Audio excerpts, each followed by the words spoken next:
My name is Mary Bradford. I am 43 years old, divorced, and for most of my life I honestly believed that keeping the peace was more important than standing up for myself, especially when it came to my family. I thought if I stayed quiet, if I smoothed things over, if I swallowed the comments and the looks and the little humiliations, it would somehow hold us together. But there is always a moment when pretending stops working. For me, that moment happened at an expensive steakhouse in Chicago, under dim golden lights, with my son sitting in front of an empty place setting, while everyone else at the table cut into their perfect steaks. I did not yell. I did not flip the table. I did something much worse, at least in their eyes. I started calculating. To understand how I got there, you have to understand my family. On the surface, we look normal. Group photos at Christmas, birthday messages in the family group chat, obligatory calls on Mother's Day and Father's Day. My mother loves sending long, rambling voice messages with a glass of wine in her hand.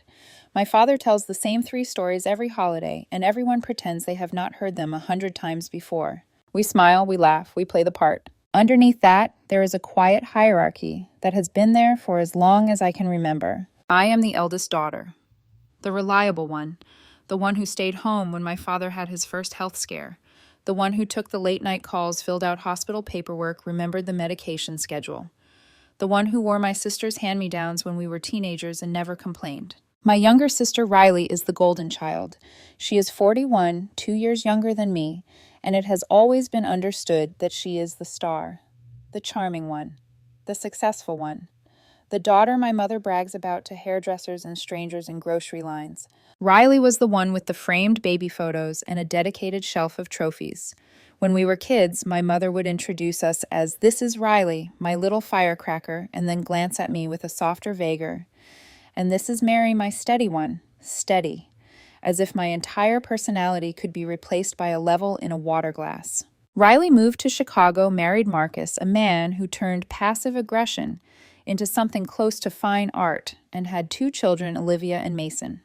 They live in a high-rise condo with a view of the lake and a kitchen that has probably never seen a real mess. Their Instagram is a curated museum of brunch plates, matching holiday outfits, and spontaneous candids that took 10 tries. I stayed in a modest suburb outside St. Louis with my son Jacob. After my ex-husband and I divorced, it was just the 2 of us. A 2-bedroom rental, an aging sedan, and a fridge that was never fancy, but always had what we needed. Jacob is 10. All bright eyes and restless curiosity.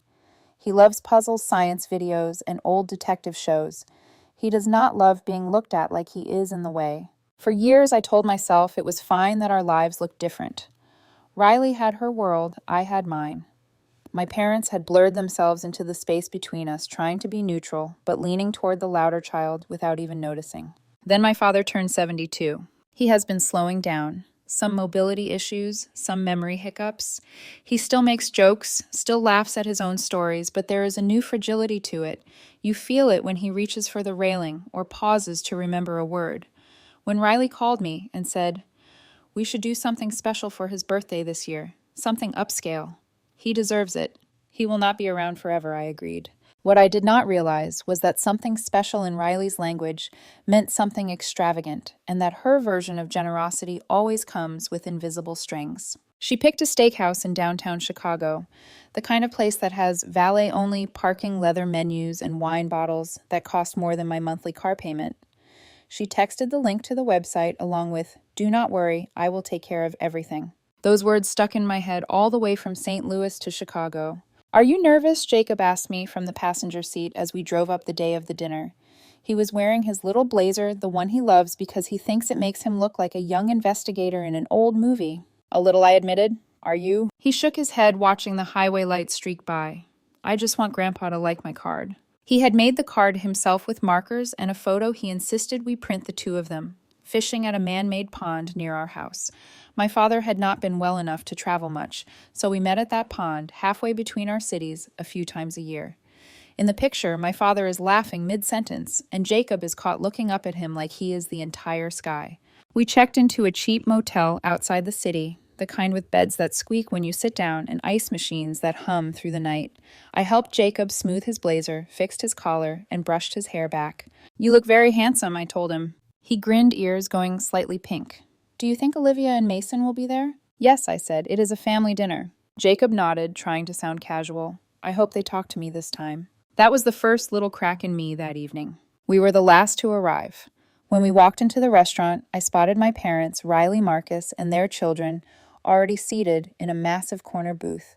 The table gleamed with glassware candles and plates. Finally, Riley said, standing to give me a quick, perfunctory hug. She smelled like expensive perfume and confidence. We were wondering if traffic swallowed you. Marcus rose halfway, then sat again, offering a smile that did not reach his eyes. Mary, you look very professional. He glanced at my blazer and jeans, and I could feel the invisible comparison to Riley's beige designer dress. My mother's eyes went straight to Jacob. Look at you, she cooed. You look so grown up. She did not stand up, but she leaned a little closer as if that counted. Jacob waved shyly. Hi, Grandma. Hi, Grandpa. My father gave him a warm smile, slower than it used to be. Hey, champ, he said, voice softer than usual. We slid into the booth. Jacob squeezed in beside Olivia and Mason, who were both bent over their phones, thumbs flicking rapidly. Neither of them looked up. I glanced down at the table settings. Wine glasses, water glasses, heavy silverware. And then I noticed it. There were plates in front of everyone except Jacob and me. In front of Riley, a steak. In front of Marcus, another. My parents, Olivia and Mason, each had a beautifully arranged plate. Medium rare steaks, whipped potatoes piped like frosting vegetables, arranged like someone had used a ruler. Jacob had an empty space. So did I. The waiter came over with a polished smile. Can I bring anything else right now? We are good for the moment, Riley said, barely looking at him. Oh, but I think my sister still needs to order. She was running behind. I turned to her slowly. You ordered for everyone already. She took a delicate sip of wine. The children were starving. We did not know when you would get here. Wagyu for everyone, Marcus added. Best thing on the menu. We wanted to make the night special. Except for us, I said quietly. Marcus laughed lightly, dabbing his mouth with his napkin. Well, you are particular about food sometimes, and you know how picky kids can be. You should have packed snacks for him just in case. It was a joke, supposedly. The way he said it, though, I felt it land like a slap. Jacob looked from their plates to his own empty spot, then up at me. He did not say a word, but his shoulders tightened, and I watched his face shift from confusion to shame, like he had done something wrong by simply existing without a stake. Something in me moved then. Not rage exactly. Something colder. I will flag the waiter, I said. Mary, do not make a big deal out of it, Riley murmured, still smiling, eyes firm. It is one meal. He will be fine. I know, I said. He will be fine. I am making sure of it. When the waiter passed by again, I touched his sleeve lightly. Excuse me. Could I speak to you for a moment privately? He hesitated, glancing at the table. Of course, ma'am. I followed him a few steps away, just out of earshot. Up close, he looked tired in the way that only people who deal with entitled customers all day can look. I am not complaining, I said softly. I just want to order a proper meal for my son. Something good, not the cheapest thing on the menu. A steak medium with whatever sides match what everyone else has. And one of those chocolate desserts I saw go by earlier. He nodded, pen ready. Of course, I will have it rushed. One more thing, I added. When the check comes, I would like you to put everything under my sister's name and her husband's. The entire table. Label it as one family check. If the manager needs confirmation, send her over. The waiter blinked, surprised. Then he composed himself. I will let the manager know. Thank you, I said. And please, when Jacob's meal comes, just bring it like it was always part of the plan. He gave me a small, understanding smile and walked away. When I returned to the table, Riley was leaning toward Marcus, saying something under her breath. They stopped when they saw me. My mother busied herself with fixing a non-existent crumb on the tablecloth. My father looked like he wanted to say something and could not quite find the courage. Jacob kept staring at the empty space in front of him. His eyes flicked now and then to Olivia's plate, to Mason's plate, like looking at food he was not allowed to touch. The tiny shame in his shoulders hurt more than anything anyone at that table had ever said to me. 10 minutes later, Jacob's meal arrived. A perfectly sliced steak sides, carefully placed. A small glass cup of chocolate mousse with a thin gold flake on top. His eyes lit up.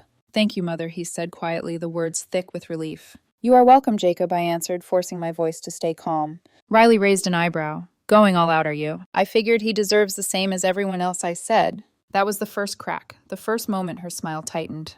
The dinner dragged on. Conversation floated around real estate deals and vacations and how influential some of Marcus's clients were. My mother laughed a little too loudly, My father nodded, even when he clearly did not understand. I chewed slowly, more drywall than steak in my mouth, thinking about every time I had let something slide. When dessert was nearly finished, the manager appeared with the check. Not in a discreet leather folder. It was a long, itemized bill, folded over itself, the kind you would expect from a small wedding, not a family dinner. She set it down in front of Riley and Marcus. "Here you are," she said crisply. "Everything is together as requested." Riley frowned. "That must be a mistake. We asked to have it split evenly." The manager's gaze flicked briefly toward me and back. "Your sister confirmed the arrangement with me personally. She wanted to make it a family treat in your honor." Marcus grabbed the bill and started flipping through it, his face paling. "This is ridiculous," he muttered. "Why would you—" I took a sip of water and looked at him across the table. My voice, when it came, was light and almost pleasant. "Good to know," I said. I helped Jacob with his coat. I kissed my father on the cheek and hugged my mother, who was too shocked to form a sentence. Riley sputtered something about talking later. Marcus just stared at the total like it had personally betrayed him. Jacob and I walked out into the cold Chicago night. The wind cut through my coat, but I barely felt it. My mind was not on the bill. It was on Jacob's empty plate, on the way his face had shifted at that table. If the story had ended there, maybe it would have just been a dramatic family dinner, an ugly memory we would eventually shove into a closet. But that dinner was not the real betrayal. The real betrayal came after they decided to go after my son to protect their pride. And that was when I finally stopped playing nice. The morning after the dinner, I woke up in the motel with a knot in my stomach and the taste of that restaurant's tension still thick in my throat. The room smelled faintly of industrial cleaner and cold air from the noisy AC unit. Jacob was still asleep beside me, curled around his stuffed cheetah Speedy. His hair stuck up in gentle tufts, his mouth slightly open, utterly innocent, completely unaware of how deeply the previous night had cut into me. I lay still, staring at the ceiling, letting the memory replay itself again and again. The gleaming plates, the way Olivia and Mason barely acknowledged him the moment Jacob realized there was no gift bag for him. I had thought the crack in me came when I saw his empty space at the table, but the truth was, the deeper break came afterward, seeing how quickly he accepted being overlooked. As if it were normal, as if it were expected. I wasn't angry in the way people imagine rage looks, no shaking, no shouting, but something colder. A clean, sharp awareness. The kind that changes people slowly but permanently. I felt it beginning inside me, and I knew the version of myself that walked into that restaurant the night before had already become someone else. When I finally got up, I saw the notification light blinking on my phone. A text from an unknown number. I opened it. "Seriously, Mary. That was petty. Real mature. If you had a problem with dinner, you could have said something. Instead, you pull that stunt. Riley." I stared at the message for a long time, not because I didn't understand it, but because of how predictable it was. Out of everything that happened, this was what she took issue with. Not that Jacob had been excluded from the meal, not that he'd been left out of the gifts, not that Marcus had mocked him with a smile. No. What mattered to Riley was the bill, the image, the story she'd get to tell afterward. And the worst part, the part that tightened something in my chest, was that she didn't even mention Jacob. I typed a response, then deleted it. Typed again. Deleted. Finally, I sent the truth. "I did say something. You just didn't listen." I put the phone down and exhaled. Jacob stirred, rubbing his eyes. "Mom, are we going home now?" "Yes, sweetheart," I said gently. "Let's get dressed." He sat on the edge of the bed, legs dangling, still waking up. Then, with the voice of someone confessing a fear they've practiced keeping small, he said quietly, "Did I do something wrong last night?" It felt like a punch to the ribs. "No," I said instantly. I knelt in front of him and held his shoulders. "You didn't do anything wrong. Not one thing." He hesitated. "But Uncle Marcus looked mad, and Aunt Riley didn't. She didn't really look at me, and Olivia and Mason didn't talk to me, and I didn't get anything. And then we left early." He took a shaky breath. "So, I thought maybe I messed up something." My hands tightened around him. "Listen to me," I said softly but firmly. "None of that was your fault. That was them, not you." "But why?" The truth formed like a stone in my throat. I couldn't give him the adult version, not yet. Instead, I gave him what he needed. "Because some people forget how to be kind," I said. "And when people forget how to be kind, we don't stay around them. That's all." He nodded, though I could see the wound underneath the nod. A bruise that would take time to fade. We drove home in a quiet that wasn't sad, just heavy. reflective. Jacob looked out the window most of the trip, watching the trees blur by. Every now and then, he'd hum softly to himself, like he was trying to fill the silence with something gentler. About 2 hours into the drive, he said, "Mom." "Yes, I like when it's just us." I reached over and squeezed his hand. "Me too." When we got home, the silence stretched. No text from my mother, no missed call from my father, no follow-up, no apology, nothing. It shouldn't have surprised me, but it still stung. The absence felt louder than words. 2 days later, Jacob went to school, and I sat at my kitchen table to catch up on work emails when a new message arrived, this one from Marcus. The subject line, dinner balance. The email was short and perfectly cold. "Mary, since you insisted on altering the payment arrangement last night, we are requesting reimbursement for your portion. Total owed $672.34. Please transfer the full amount by Friday. Marcus." Precise down to the penny. The audacity was almost impressive. I didn't respond, not right away. Instead, I opened a blank document on my laptop. I hadn't written anything personal, anything real in years. But something in me cracked open, and the words spilled out like they'd been waiting for permission. I wrote about the dinner, about Jacob's empty plate, about the way Riley's voice had lingered in the air like smoke every time she made a backhanded comment, about my parents' silent complicity, about the long, unspoken hierarchy in our family. I wrote the truth. Not angry, not exaggerated. Just honest. When I finished, I read it back and titled it The Empty Plate. I created a new blog account using a pseudonym. No personal details, no location, no identifying markers, and posted the piece. No expectations, no plan. Just a quiet corner of the internet to breathe in. I closed my laptop and went on with my day. That night, when Jacob was asleep, I reopened my blog out of curiosity. The post had over 3,000 views. By the next morning, 12,000. By the end of the weekend, 65,000. The comments poured, in hundreds of strangers writing things like, "This. This was my childhood. I cried reading this. I thought I was the only one. My family still treats my kids like the afterthoughts. Thank you for putting it into words. I needed this today." It was overwhelming, emotional, almost surreal. My story was no longer just mine. It belonged to every person who had ever sat quietly through someone else's comfort. A few days later, Cousin Hannah messaged me privately. "I didn't know that was you," she wrote, "but I knew that was our family." We spoke on the phone for an hour. She told me stories of Riley's subtle digs, Marcus's condescending remarks, and how she'd always felt the hierarchy but never named it. We talked about childhood, about favoritism, about how being quiet becomes a role you never meant to play. After I hung up, I opened Marcus's email again. I typed one sentence. "You'll get your money when Jacob gets an apology." Then I hit send. Not because I expected an apology, but because it was the first time in my life I set a boundary and meant it. And I could feel something changing. In me. Around me. In the way the air felt when I walked into a room more grounded, less apologetic. I wasn't done. Not by a long shot. Because they still had no idea who they were dealing with now. Jacob's birthday was coming up in March, his 11th. Normally our celebrations were small and practical, a few friends' pizza, maybe a movie night if I wasn't too drained from work. He never complained. He rarely asked for anything. That was the part that hurt the most. After the dinner in Chicago, after the silence from my parents, after Riley and Marcus's cold email demanding $672.34, something shifted in me. Not anger, clarity, a quiet, deliberate awareness.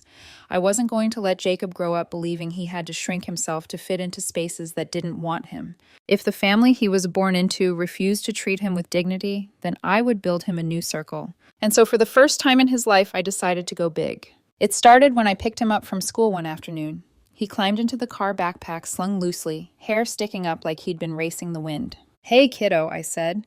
"If you could have any kind of birthday party this year, what would it be?" He blinked at me surprised. "Any kind. Any kind." He thought for a moment, staring at the dashboard like it held the answer. Then his face lit up. "A science party," he said. "Like, at the place with the hands-on exhibits, the one with the electricity dome, and maybe the robot arm." He paused, suddenly shy. "But that's probably too much." "No," I said, smiling. "It's perfect." His eyes widened, hopeful, cautious, as if he didn't quite trust that I meant it. "Really?" "Really." And that was the beginning. I rented a room at the city's science center, a bright buzzing space filled with interactive experiments, giant gears, and glowing tubes. I booked their full birthday package lab coats for every kid, a staff-led demonstration involving liquid nitrogen and access to the robotics zone. I ordered a custom cake shaped like a spaceship, complete with edible fog. Then I made my guest list. I did not invite Riley or Marcus. I did not invite their kids, Olivia and Mason. I did not invite my parents, not because I wanted to punish them, but because I finally understood that proximity to them wasn't the same as family. Instead, I invited the people who had actually shown up for us. Jacob's two closest friends from school, his science teacher, Mrs. Patel, who adored him, a few kind co-workers of mine who had kids Jacob liked, cousin Hannah and her daughter, two parents from Jacob's robotics club, people who didn't make him feel like an afterthought, people who treated him as someone worth celebrating. The day of the party, the science center buzzed with excitement. Jacob wore a white lab coat with his name embroidered on the chest, Jacob Bradford, lead inventor. His eyes sparkled when he walked into the room and saw the setup tables lined with circuit kits, a fog machine pumping out cold mist, colorful posters of famous inventors. "Is this all for me?" he whispered. "All of it," I said. The kids gathered around for a nitrogen experiment that made marshmallows freeze and shatter. They built simple robots that scuttled across the floor. They laughed. They asked questions. They included Jacob in every moment. For the first time in a long time, I saw my son walk into a room and belong. When it was time for cake, everyone sang loudly, louder than necessary, and Jacob smiled in that small, shy way that made my heart ache. He blew out the candles with eyes squeezed shut. "What did you wish for?" a friend asked. Jacob shrugged, cheeks pink. "I can't say, but I think it's coming true." I had to turn away for a second to blink back tears. That night, after the party photos were posted by other parents, I got a text from Riley. "Saw the pics. Nice party. Shame you didn't include family." I didn't reply. For the first time, I didn't feel guilty. Because I had included family, just not the version she meant. Later that week, I wrote a blog entry titled, "Sometimes family is a circle you get to draw." It wasn't an attack. It wasn't about Riley or Marcus. It was about boundaries, about protection, about choosing people who choose you back. It went viral again. Comments flooded in. "This is the healthiest definition of family I've ever read. I wish I'd learned this before my kids were grown. You're teaching him what love looks like." Some part of me healed reading those words. And then came the message that changed everything. A parenting podcast host emailed me. "Hi, we read your blog. Your writing hit a nerve with a lot of parents. Would you be willing to come on our show and talk about invisible hierarchies and kid favoritism?" My first instinct was to say no, to stay quiet, to keep the peace. Then I remembered Jacob sitting at that steakhouse watching the other kids eat steak while he stared at an empty plate. I remembered his small voice asking, "Did I do something wrong?" I wrote back, "Yes, I'd like to talk about it." Recording the podcast was surreal. I sat at my dining table with my laptop open and my microphone propped on a stack of cookbooks. The host asked gentle questions. I answered honestly. I didn't name anyone. I didn't accuse anyone. I spoke about patterns, about silence, about the quiet sibling role, and what happens when a child inherits it. When the host asked about the dinner, I described the moment Jacob realized he'd been excluded. He sat in front of an empty plate while everyone else was eating. He tried to smile. That moment broke something in me that should have broken years earlier. The host grew quiet. "Why do you think you stayed silent for so long?" she asked. "Because I thought peace required sacrifice," I said. But it turns out that kind of peace is just silence with good manners.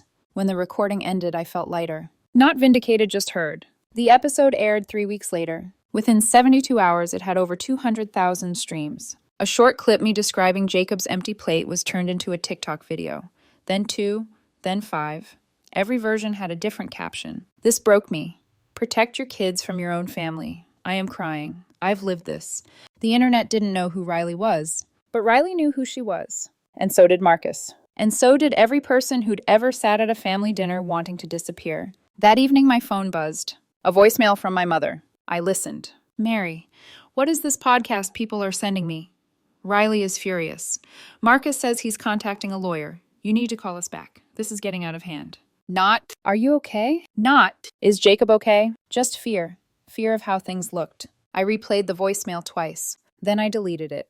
Because I finally understood. They were worried about their reputation, not the truth. And I wasn't done telling the truth. Not by a long shot. If there was ever a moment that showed me exactly who Riley and Marcus were, it came the week after the podcast went viral. The message came wrapped in professionalism, cold, sterile, dipped in legalese. A cease and desist letter, delivered to my email and my workplace, drafted by a lawyer whose name sounded expensive. The tone was unmistakably Marcus. I could practically hear his smug voice through the serif font. Your recent podcast contains identifiable references to our clients. You have caused reputational damage. Cease further commentary. Identifiable references, reputational damage. I hadn't used names. I hadn't described their home, their jobs, anything personal. But they were so certain the story was about them that they were willing to threaten legal action over a narrative that was, accurate.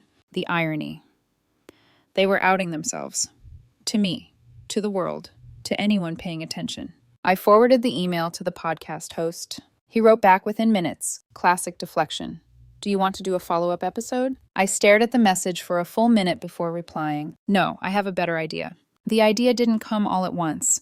It built slowly, piece by piece, through moments that had nothing to do with Riley or Marcus and everything to do with Jacob. One night after school, he was sprawled across the living room floor, sketching something in his notebook. His tongue poked out in concentration. What's that? I asked, leaning down. A drone, he said without looking up. One that can actually fly and take pictures from the air. He paused, frowned, and erased a line. But I don't know how to make the camera work. I sat beside him. What if you had help? He shrugged. From who? That was the moment the idea fully formed. I reached out to the community that had grown around my anonymous blog. Engineers, hobbyists, makers, parents, even a retired NASA tech who lived one state over. I posted a simple question. Would anyone be interested in mentoring a group of kids on small science or engineering projects?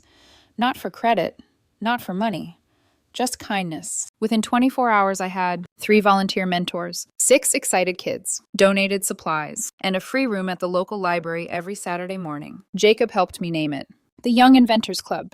The first session felt like magic. Kids gathered around tables with springs in their eyes. Kids who had been overlooked, underestimated, or always picked last. Hannah's daughter came. So did a quiet boy from Jacob's class whose dad had just left. Another child from down the street joined. His mother said he'd never been invited to a single birthday party. We built soda bottle rockets that nearly touched the ceiling. A solar oven that actually melted chocolate. A robotic hand made of cardboard and string. Jacob was glowing. Not loud, not boastful, just confident. Present. Seen. Every Saturday, the room filled with the kind of electricity that doesn't need wires. Kids solved problems together. They experimented. They argued. They laughed. They failed. They tried again. And slowly, steadily, Jacob began working on his dream, a drone with a working camera. I watched him draw diagrams, measure balsa wood solder, tiny wires with trembling concentration. Sometimes he failed. Sometimes he succeeded. But he never stopped. And every week, I wrote everything down. Not for the blog, not for revenge, for us. So Jacob would never forget who he was becoming. While Jacob was building something new, Riley and Marcus's world was beginning to quietly fracture. It started online. A mom influencer stitched my podcast clip with the caption, "Who says you should have packed snacks to a child?" The comments exploded. Marcus energy. Imagine humiliating a kid and thinking it's okay. This is why I don't take my kids to my sister's house. Aunt and Uncle Villain origins right here. People didn't know it was Riley or Marcus. But Riley and Marcus knew. And so did every mutual friend who watched Riley post her curated family photos with increasingly forced captions about gratitude and family values. 2 weeks later, my phone rang. It was Brandon, a mutual friend from high school. We hadn't spoken in years. "I probably shouldn't say this," he began. "But Riley and Marcus, they're telling people you're unstable." I closed my eyes. Of course they are. "They keep saying you're obsessed with them," he continued, "that the podcast was you crying for help." But he hesitated. "But what I asked." He sighed. "I don't believe them. I've seen how Marcus talks to people. And Riley, she's always curated, always adjusting the narrative." Something warm, something like relief expanded in my chest. "You're the quiet one, Mary," he said, "but you're not invisible. They just got used to you not fighting back." For a moment, I didn't know what to say. But later that night, lying in bed, I realized they had controlled the narrative for years because I let them. Now the narrative wasn't theirs anymore, and they had absolutely no idea how to handle it. The final crack came from an unexpected place. A week before the science fair, Riley posted a spotless family photo, white sweaters, smiling children, lakefront background captioned, "Family is everything." No one liked it.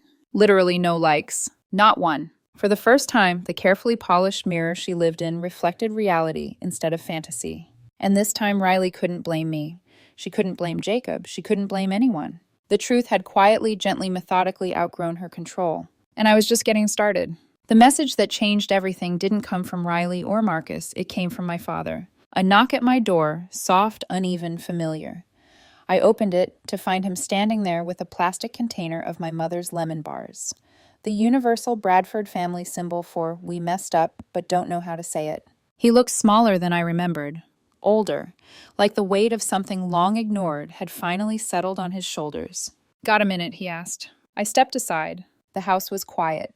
Jacob was at a sleepover, which felt like fate's version of clearing the stage before a confrontation decades overdue. My father sat at the kitchen table but didn't touch the coffee I poured him. He just looked at his hands, big and worn and trembling slightly. After a long silence, he said, "I didn't realize it was that bad." I stayed standing. Didn't realize what was that bad. He swallowed. "The way things were. Between you and Riley, between the kids." Another pause. "Your mother and I, we thought you didn't mind. You were always the quiet one." There it was. The sentence that explained my entire childhood in 9 words. I sat down across from him. "Dad," I said carefully, "silence isn't the same as not minding." He nodded, exhaling slowly like he'd been holding his breath for years. "Your mother's ashamed," he said quietly. "Of herself, of me, of all of us for not seeing it sooner." That surprised me. My mother was many things, dramatic, image-conscious, avoidant, but not introspective. For her to feel shame meant the truth had finally seeped into a place she couldn't ignore. My father reached into his coat pocket and took out an envelope. He slid it across the table. "What's this?" I asked. "A check," he said, "for Jacob. A contribution to his college fund. From both of us." I didn't touch it. "We should have been there for you," he continued. "For him. You're right to be upset. We're trying to do better." I believed he meant it, but good intentions weren't the same as change. "If you want to be part of Jacob's life," I said softly, "it has to be real. No more pretending. No more ignoring things because they're uncomfortable." He looked up, eyes wet. "Okay," he whispered. "No more pretending." 2 weeks later, Jacob was ready for the science fair. The Young Inventors Club had spent months refining their projects, and Jacob's drone, the Lookout, was the centerpiece. A fully functional, sleek little machine made of a 3D printed frame, lightweight motors, and a tiny camera that streamed aerial footage to a screen. He wore his embroidered lab coat. He stood straighter than I'd ever seen him. Parents and kids circled his table asking questions.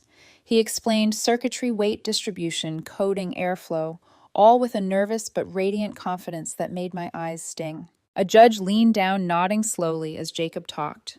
"And you built this yourself?" "With help from my club," Jacob said proudly. "But the design is mine." I stood beside him, watching something unfold that I hadn't felt in years. Hope. Not for me, for him. A life where he didn't inherit quiet shame. A life where he wasn't overshadowed. A life where he learned early that being overlooked didn't mean being unworthy. That afternoon, Jacob won a Youth Innovation Grant. Later that month, one of the mentors helped him file a youth patent application for the Lookout's unique stabilizing frame. He was 11. 11. That evening, after Jacob fell asleep with his medal still around his neck, I opened my laptop and wrote my final blog entry. I titled it, Legacy. In it I wrote, "We pass things down to our children that we don't always recognize. Silence if we stay silent. Shame if we pretend not to notice cruelty. Strength if we finally choose to stop the pattern." I wrote about the dinner, about the podcast, about how Jacob had grown once the weight of being the afterthought lifted. At the end, I posted a photo of him standing proudly beside the Lookout lab coat, gleaming smile, soft but certain. And I wrote, "He doesn't need gold bracelets. He built his own wings." The entry went viral instantly. The next morning, I got an email from Marcus. A single line, "We expect the 672.34s. It's overdue." No greeting, no acknowledgement of Jacob's award, not even a thinly disguised attempt at civility. Just entitlement, polished and predictable. I didn't reply. Instead, I attached a PDF. The Lookout, Patent Act application, filed by Jacob Bradford, 11. I sent it with no message, no explanation, just the truth of what Jacob had built while they were busy caring about appearances. Later that night, Riley sent a text. "I hope you're happy. You destroyed this family." I stared at it for a long moment. Then I typed my response. No, I finally protected mine. I hit send. I blocked her number. And just like that, the quietest daughter, the one they assumed would bend forever, became someone they could no longer control. Weeks passed. We slipped into a new kind of peace, one that didn't require silence. My parents began visiting Jacob more. They asked real questions. They listened. They tried. Not perfectly, not instantly, but genuinely, and that mattered. Jacob grew bolder, brighter, more himself. He wrote a list of new inventions he wanted to build, everything from a solar-powered car to a robotic cat feeder that doesn't wake you up at 3 a.m. We laughed more, we built more, we became more. And one night as I tucked him in, he whispered, "Mom, I like our family now." "Me too," I said, kissing his forehead. Later, I sat alone in the living room thinking about the moment everything changed. Not the podcast, not the fair, not the blog. It was the night Jacob sat in front of an empty plate, quietly shrinking himself because he believed he deserved less. And the moment I finally stood, looked across that table at the people who claimed to love us, and said, "Good to know." Because from that moment on, everything that happened was simply the result of choosing ourselves for the first time.